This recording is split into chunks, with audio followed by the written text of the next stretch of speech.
Buenos días desde la Pontificia Universidad Gregoriana de Roma, el Departamento de Teología Moral, en especial desde el Diploma de Pastoral Familiar.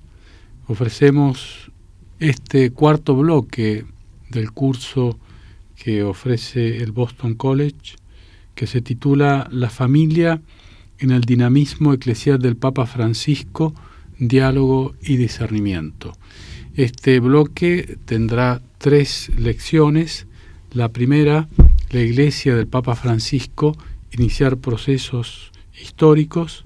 El segundo, el diálogo como identidad y como método. Y el tercero, el discernimiento como identidad y como método. Comenzamos por el primer tema, la Iglesia del Papa Francisco. Es muy importante que comprendamos cuál es el proyecto eclesial de Jorge Mario Bergoglio, que el 13 de marzo de 2013 fue elegido Papa. Podemos recordar aquellas palabras del cardenal Torón anunciando que Jorge Mario Bergoglio había sido elegido Papa y que se puso a sí mismo el nombre de Francisco.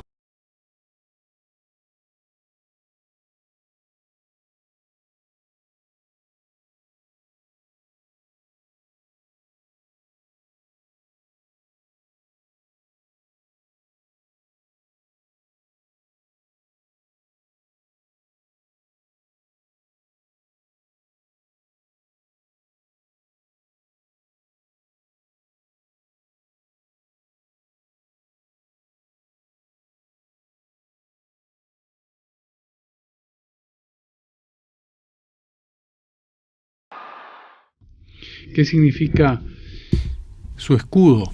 El mismo escudo que él tenía como cardenal arzobispo de Buenos Aires.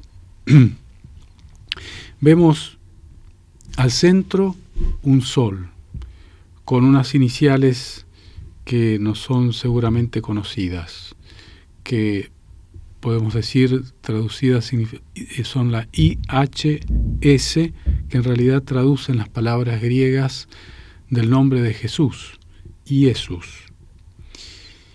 Abajo, hacia la izquierda, encontramos una estrella que significa la Virgen María, y a la derecha hacia abajo una flor de nardo que simboliza a San José. Si nosotros vemos que están representadas en el corazón del Papa estas 3 personas, la centralidad de Jesús, que es el sol que ilumina nuestro camino, nuestra vida, María y José, por lo tanto, la Sagrada Familia. La familia está en el corazón del Papa desde el inicio de su pontificado. Y abajo, unas letras en latín que dice miserando atque eligendo, que significa se compadeció y lo eligió. Estas palabras Jorge Bergoglio las toma de una homilía de San Beda el Venerable, que comenta la vocación de Mateo. Y dice que Jesús, mirando al pecador, a Mateo, que estaba en la mesa de recaudación de impuestos, se compadeció, lo miró con misericordia y lo eligió. Y esta fue la experiencia que tuvo Jorge Mario Bergoglio aquella primavera, cuando era un joven casi adolescente, y pasando por la puerta de la iglesia de San José de Flores, cerca de donde él vivía, sintió el deseo de confesarse. Y en esa confesión tuvo una experiencia muy similar que él la cuenta en varias oportunidades. El nombre Francisco tiene al menos 3 significados asociados a la vida de San Francisco de Asís. Ciertamente es el primer papa que elige este nombre. Los 3 significados son la pobreza, la paz y la ecología. Todos conocemos que el santo de Asís trató de vivir radicalmente el Evangelio. Trató de vivir la pobreza que vivió Cristo. Ese movimiento que él generó, que fue seguido por muchos jóvenes de su época y a lo largo de los siglos, todavía hoy se mantiene vivo este carisma en la Iglesia, generó también un dinamismo de reconciliación, un dinamismo de paz, de reconciliación entre los hermanos, entre los prójimos, entre los seres humanos y también con la creación. Por eso la tercera palabra es la ecología, es decir, el cuidado de la casa común, que como todos sabemos, en la encíclica, la segunda encíclica de Francisco, él se preocupa y afronta este problema tan grande que tenemos hoy día, que es la contaminación del ambiente, que es el uso y explotación exagerada de los medios, de los recursos naturales, que es la explotación también de los seres humanos, especialmente de los pobres que viven en las zonas marginales, que son las más contaminadas. Francisco de Asís tuvo esta experiencia mística. Fue a la iglesia de San Damián, que estaba en ruinas, y mirando al Cristo, sintió que Jesús le hablaba y le hacía este pedido: Francisco, repara mi iglesia, ¿no ves que se hunde? Se refería al edificio, pero también se refería a la iglesia como institución, al pueblo de Dios, que necesitaba una renovación profunda. Así también hoy Jorge Mario Bergoglio se encuentra ante el desafío de una iglesia que necesita renovarse, que necesita convertirse. ¿Qué iglesia hereda Francisco? Una iglesia que tiene un gobierno centralista, demasiado centralista. Cuando el gobierno es demasiado centralista, puede, digamos, disminuir o al menos no facilitar el gobierno de las diócesis, de la iglesia particular o de las conferencias episcopales. Una iglesia autorreferencial, es decir, demasiado preocupada en sí misma, que se encierra en sí misma y que no sale a evangelizar. Y esto la lleva a lo que el Papa llama la mundanidad espiritual, que es una forma de aparente religiosidad, pero que tiene que ver más con las formas de este mundo que con lo que el Evangelio nos propone. Por eso decía en su discurso a los cardenales, en la etapa previa al cónclave, la iglesia mundana, que vive en sí, de sí y para sí, es una iglesia enferma. ¿Cuál es la solución? La iglesia debe salir de sí hacia las periferias existenciales, que le ayude a ser la madre fecunda que vive la dulce y confortadora alegría de evangelizar. ¿Cómo era la iglesia antes del concilio? La iglesia se concibía a sí misma como una sociedad perfecta, y esta idea era en contraposición con la sociedad civil. Esto la llevaba a un sentimiento de superioridad, de autosuficiencia.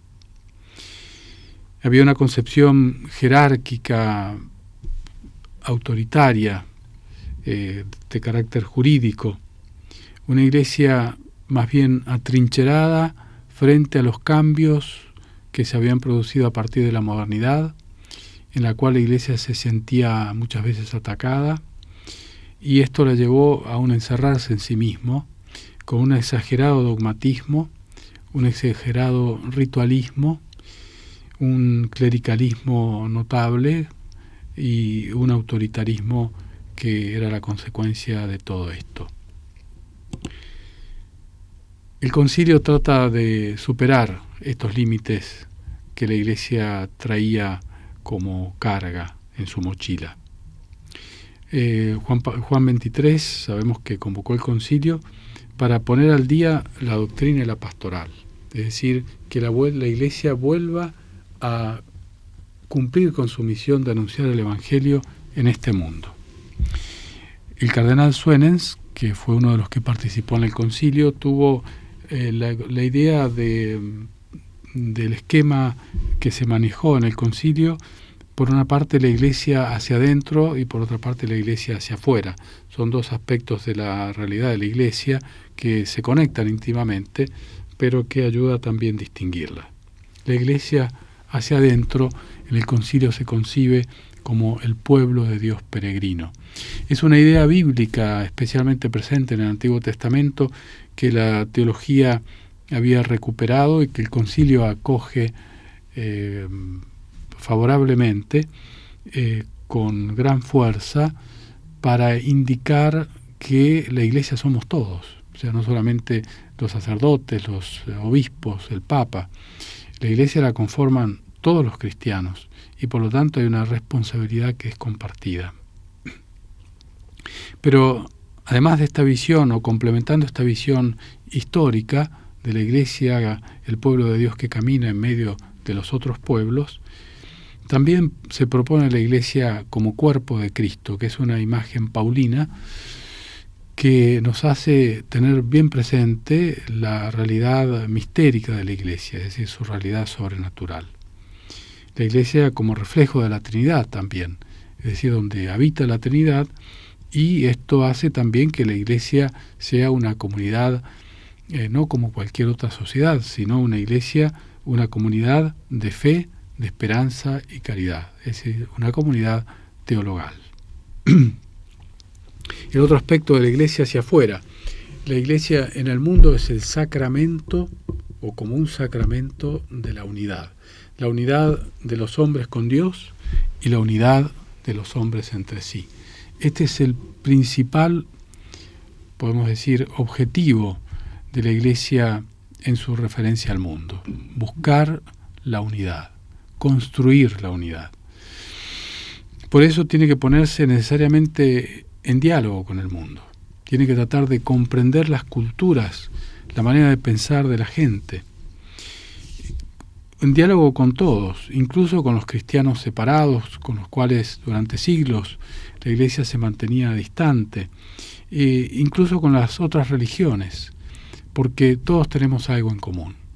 Juan XXIII en ese sentido tiene una gran sabiduría al proponer que buscáramos no lo que nos separa, sino lo que nos une. Y finalmente, incluso el diálogo con los no creyentes, incluso con el ateísmo contemporáneo. El concilio realmente quiso ponerse en diálogo, porque a través del diálogo podemos anunciar el Evangelio de Jesucristo, ya sea explícitamente o implícitamente, porque el diálogo es una actitud evangélica, es una actitud humana que será siempre apreciada por cualquier persona de buena voluntad. Por tanto, el concilio ofrece una concepción mistérica y pastoral, es decir, mistérica que hunda sus raíces en la realidad trascendente de la Iglesia, que es creada por Dios, es la Iglesia de Jesucristo, y pastoral porque tiene la misión de anunciar precisamente la buena noticia de Jesús. En la medida en que la Iglesia recupera su dinamismo de salida, recupera su identidad pastoral. ¿Cuál es la Iglesia de Pablo VI, el Papa del Concilio, el Papa que continúa adelante el Concilio después de la muerte de Juan XXIII y lo lleva a término. Pablo VI, en su primera encíclica, Ecclesiam Suam, propone el diálogo. Es decir, para él la Iglesia tiene que ser la Iglesia del diálogo hacia adentro y diálogo hacia afuera. En el diálogo hacia adentro se da cuenta que no basta la primacía del sucesor de Pedro. Es una primacía inter pares, es decir, una primacía que tiene el objetivo de hacer presente la unidad, la caridad, al servicio de la caridad y de la unidad en la Iglesia. Por eso afronta el problema de la colegialidad de los obispos que el concilio había tratado. Es decir, que el obispo, si bien es la máxima autoridad de su Iglesia, pero no puede gobernar, no debe gobernar cortándose solo, de manera individualista.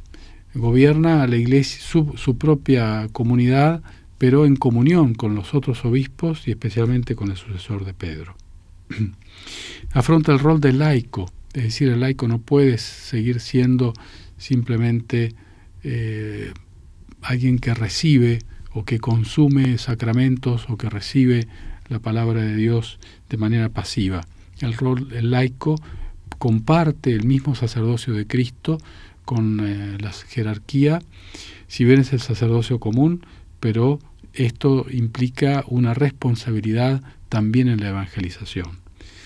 Y es interesante también en Pablo VI, en la 80ª Adveniens, cuando dice que el Papa no puede ocuparse de todas las cuestiones particulares de la Iglesia y reconoce a las comunidades la capacidad de realizar su propio discernimiento que tenga que ver con la misión que tengan que cumplir.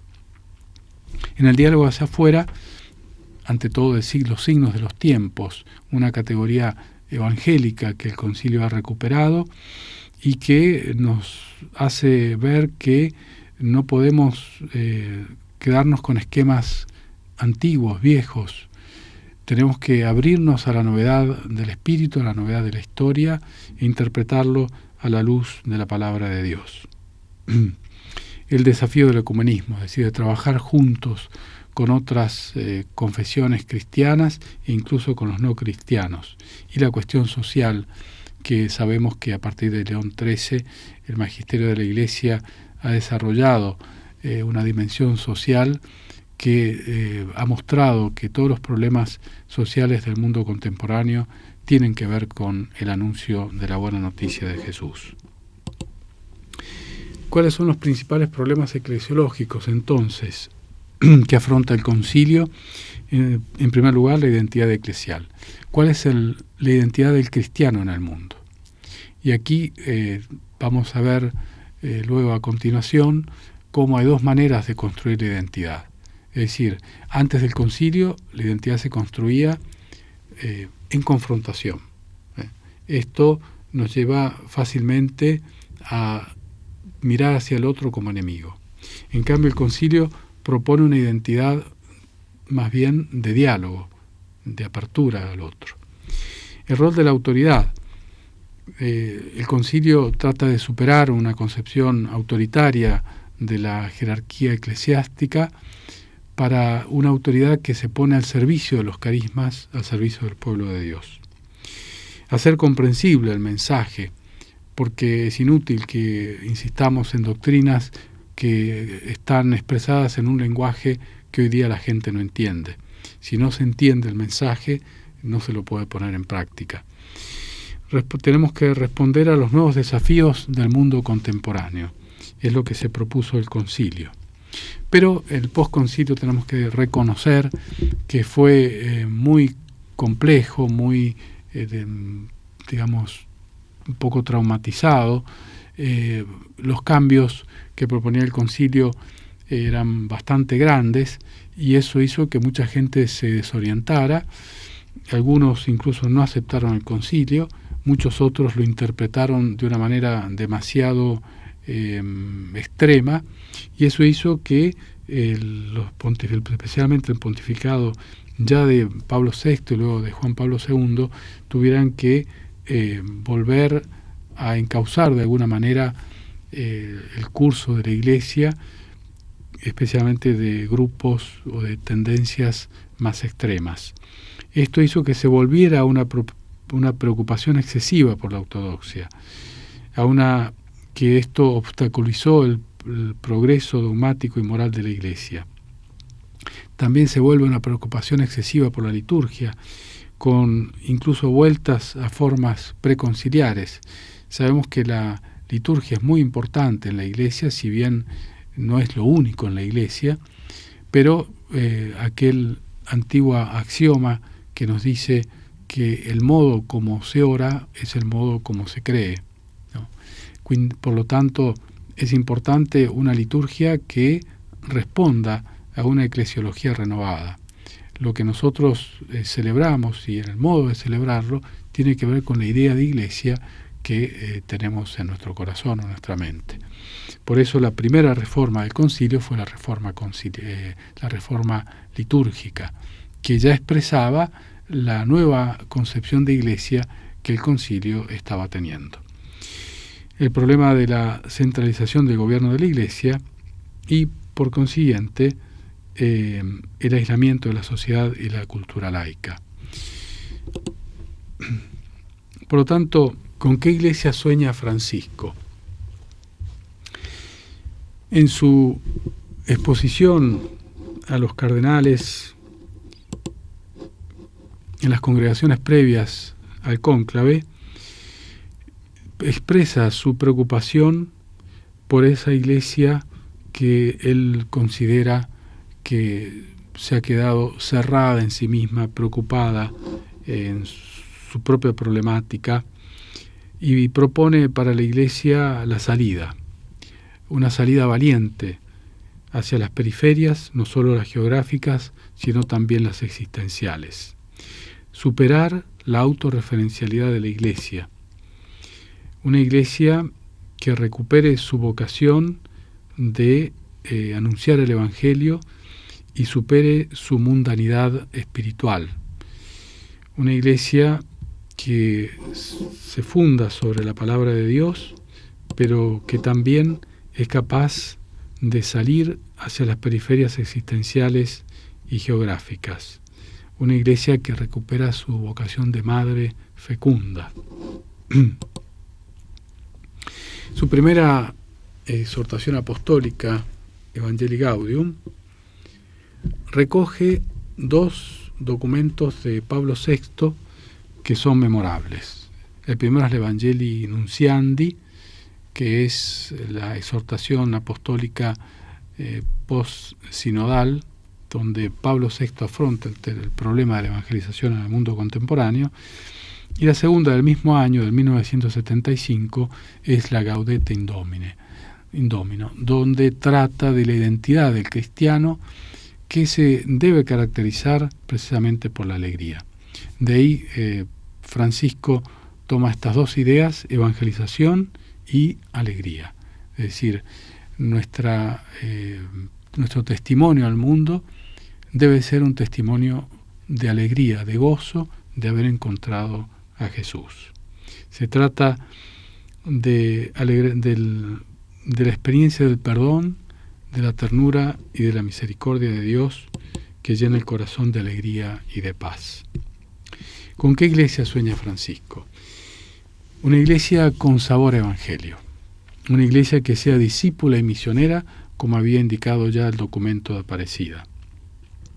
Una Iglesia donde se valorizan los carismas, y esto significa reconocer la pluralidad eclesial, es decir, su riqueza espiritual. Por tanto, una Iglesia descentralizada, que pone en práctica también al interior de ella misma lo que su magisterio enseña en el principio de subsidiariedad, es decir, que la instancia superior no debe ocuparse de lo que es propio de la instancia inferior, porque ocupándose de lo que es propio de la instancia inferior, anula precisamente esa instancia inferior y no la deja crecer. El principio de subsidiariedad pide que cada uno asuma su propia responsabilidad y su propio protagonismo. Desde el laico, desde el fiel laico, pasando por las estructuras intermedias de la Iglesia, por las mismas diócesis como por las conferencias episcopales. Una iglesia madre misericordiosa que especialmente tenga la preferencia por aquellos que están lejos. Por diferentes motivos se hayan alejados, tenemos que tratar de que se sientan nuevamente acogidos, nuevamente recibidos. Esto significa también una iglesia pobre, para los pobres. El sueño de Juan 23, Francisco lo ha retomado como pastor latinoamericano. Todos sabemos que Latinoamérica trabajó mucho en sus conferencias episcopales el tema de la opción preferencial por los pobres, y para él no es simplemente un discurso, es una realidad que él vive desde su forma de vestirse, desde su forma de trabajar, desde su habitación donde vive, el estilo de viajar por el mundo, es decir, un estilo de vida que trata de vivir en concreto el valor de la pobreza evangélica y además de preocuparse de manera especial por los más débiles de la sociedad, aquellos que están descartados, como dice Francisco. Todos sabemos su especial sensibilidad, empezando por los pobres que tiene a la puerta del Vaticano, los que duermen en la columnata de la Plaza San Pedro, a los cuales cuando llega el invierno les manda abrigo, a los cuales también les ha hecho construir baños, duchas. No pierde oportunidad para hacerles sentir su cercanía, su ternura, su afecto. Una iglesia profética que sea libre de los compromisos con los poderes de este mundo para anunciar el Evangelio con valentía. Para transmitir esta idea de iglesia, que como hemos indicado es la iglesia del Concilio Vaticano II, es la iglesia que encontramos en las Sagradas Escrituras, Francisco usa, muy amigo de expresarse a través de símbolos, a través de imágenes, algo que recomienda especialmente a los sacerdotes en sus homilías, que no sean simplemente teóricas o simplemente discursivas, sino usar imágenes que puedan, también suscitar sentimientos. La primera imagen que acabamos ya de mencionar es la Iglesia Madre. Una imagen que ya había sido usada por Juan XXIII en aquella encíclica memorable, Madre y Maestra. Esto se contrapone a una iglesia madrastra, es decir, una iglesia que trata a sus hijos a través de, una actitud legalista, por ejemplo. Una imagen de una iglesia casa paterna, donde hay lugar para todos, donde nadie se sienta excluido. Y esto lo contrapone a la iglesia aduana, es decir, la iglesia que está obsesionada por controlar la gracia de cada uno de sus fieles. Una iglesia hospital de campaña, es decir, Francisco es muy consciente de este cambio rápido de cultura, cambio de tiempo, cambio de época, que deja en su camino tanta gente herida, donde el sujeto queda a la intemperie, donde han caído tantas estructuras de relacionalidad que acogían especialmente a los más débiles.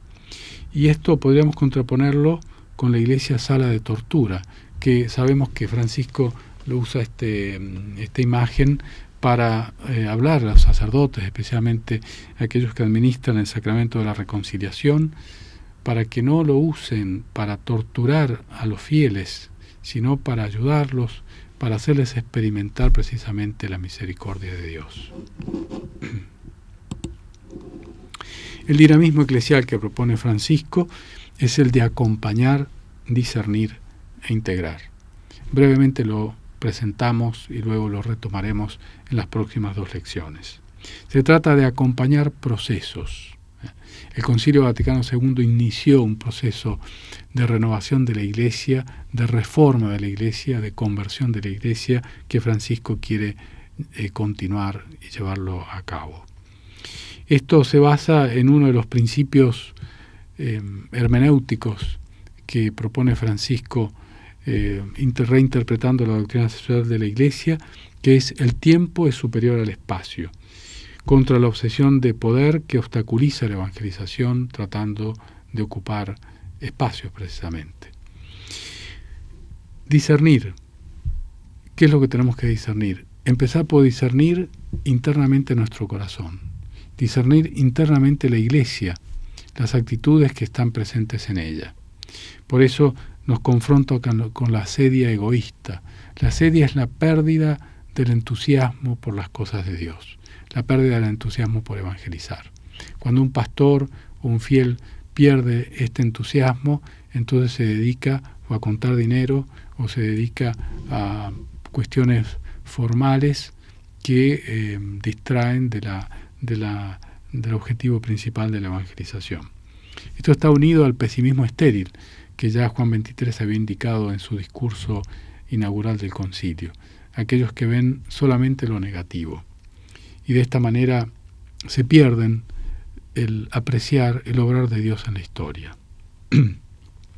La mundanidad espiritual, como habíamos dicho, que es una apariencia de religiosidad, pero que está vacía de contenido.